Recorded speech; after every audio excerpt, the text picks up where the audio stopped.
Welcome to LitCast, the podcast covering GCSE literature revision and notes for WJC.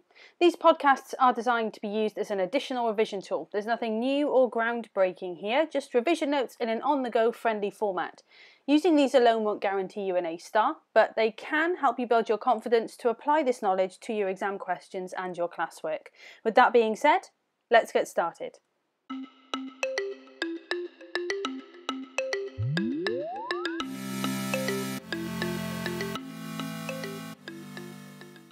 Hello and welcome back. In this episode we're going to be exploring the theme of dreams in Of Mice and Men. Dreams is one of the key themes in the novel, along with loneliness, as referenced by the title of Mice and Men, which, as we know, is derived from the poem To a Mouse by Robert Burns. All of the characters are affected by their dream and others' dreams. George and Lenny are slightly different in that they share a dream to own a little patch of land and to live on it in freedom. And even that you can kind of break down into different aspects. So George is much more interested in the practical and more realistic side of that dream, whereas Lenny, his main desire is simply to pet the soft-haired rabbits that they'll keep. Curly's wife dreams of being a movie star, and her hopes were actually raised by a man who claimed that he would take her to Hollywood, but she didn't ever receive a letter from him, so she settled and married Curly. Candy joins George and Lenny's plan of owning a piece of land, and his savings make the dream actually possible to achieve. And this is a really sort of key moment in the novella where this dream potentially seems possible and there's hope.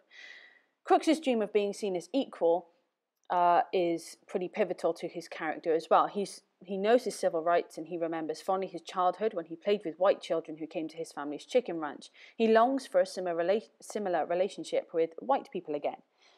Some characters have different dreams. Whit and Carlson, for example, are average guys, are physically fit, are able to make enough money to buy themselves the whiskey and the sex that they want, so they have no other ambitions in life, really. You might say because they have no dreams, they're never truly happy or unhappy. They simply exist. Curly's wife highlights then, or her dream highlights the idea that she's trapped. And this is true for all of the characters. Their dream then tells you something about their character in the present. So for Lenny, the fact that his main desire is to tend soft-haired rabbits tells you about his true fondness and his true affinity to soft things and wanting to pet soft things. George's practical approach demonstrates the kind of practical man that he is and the pragmatic man that he is. Crooks's dreams of being seen equal to everyone else really, again, highlight the racism. So the fact that his dream is simply being seen as the same as everyone and having the same level of respect demonstrates that he really didn't have that at the time. So by exploring the dreams of each of the characters, you actually get an insight into the context in which they live currently and something about their personality in this present state of not having that dream. Now, when it comes to dreams, George and Lenny in particular are useful to look at. So George and Lenny, we've talked about before, they share this dream. They don't want to work on the ranches every day until they die. They instead dream of owning their farm. And this dream keeps them, and especially Lenny, going during their tough times and keeps them going and keeps them positive. But even when Candy offers to provide the money to help buy the dream farm, we never actually see any evidence that the farm George talks about actually exists. We're never really sure whether George believes in the dream either. Sometimes it seems like he does, but other times it seems like he doesn't. George's changing attitude to the dream is also shown by his language. So in chapter 1 he speaks rhythmically, but by chapter 6, his words are spoken monotonously, as though George has finally accepted that dreams don't come true and therefore is kind of detaching himself from the words that he's saying. Dreams often get physically crushed in this story as well. Lenny crushes Curly's hand, which ends his boxing career. Curly's wife is crushed by Lenny, destroying her dreams and the dream of George, Lenny and Candy. So that physical symbolism of the crushing of dreams is evident. It's also interesting to look at George from the point of view of a different dream. So George says that most men who work on the ranches work up a stake and then they go into town and blow their stake. And it demonstrates that people on the ranch are going nowhere, and therefore these dreams are the only things that they have to hope for. George believes that men like this ain't got nothing to look ahead to. But sometimes George dreams of this life. He talks of having a girl, having an easy life, drinking whiskey, shooting pool and panning for gold. At the end of the novella, though, when it seems that his life might actually be like this, it doesn't seem to make him happy at all. Another way to explore this theme or to consider this theme is the idea of idealism versus reality. So we see a lot of simple men with simple lives who try to escape homelessness, economic poverty, and emotional and psychological corruption. Otherwise, the fate of those who do not abandon the lives they lead as itinerant workers is bleak and dehumanizing. As George tells Slim, the mule driver, "I seen the guys that go around on the ranches alone. That ain't no good, they don't have no fun. After a long time, they get mean."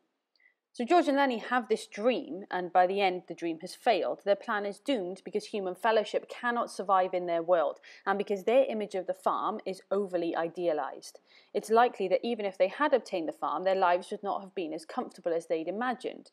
And if you think about it, this links back to George and the fact that this life that he had potentially dreamt of at times, that was actually fulfilled at the end of this novella, the idea of him being this lone itinerant worker and being able to have this girl easy life, drinking whiskey, shooting pool.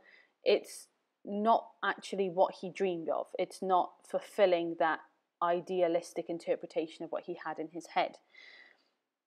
Crooks as well expresses his doubts about the dream, and Crooks refers not only to the literal ownership of the farm, but to the dream of contentment about which these simple men fantasize.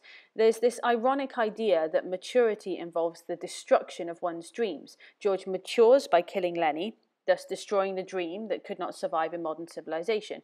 George survives because he leaves behind these unrealistic dreams. And it shows that humanity's only defense against an indifferent world is dreams.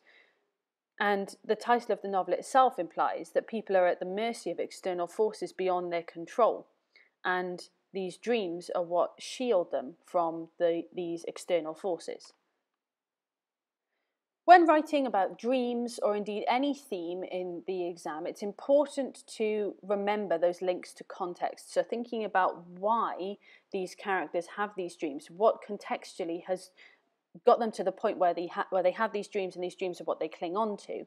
And as well as that, thinking about characters. So you can think about it as a kind of triangle with themes on one side, characters on another, key moments on another. So for example, when the men start to band together and this dream of the farm starts to become possible, and then that is crushed by Curly's wife coming in and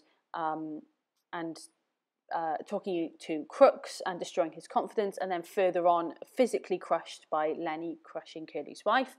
And if you think about characters, if you think about themes, and if you think about key moments, and through all of that link to context, then you know that you're providing sound coverage of the book, and you're also demonstrating your in-depth knowledge of these themes, characters, and relationships, which is a piece of criteria on the exam specification.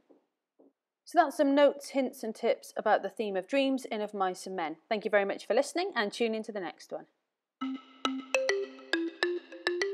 You've been listening to LitCast, the podcast covering GCSE literature revision and notes for WJEC.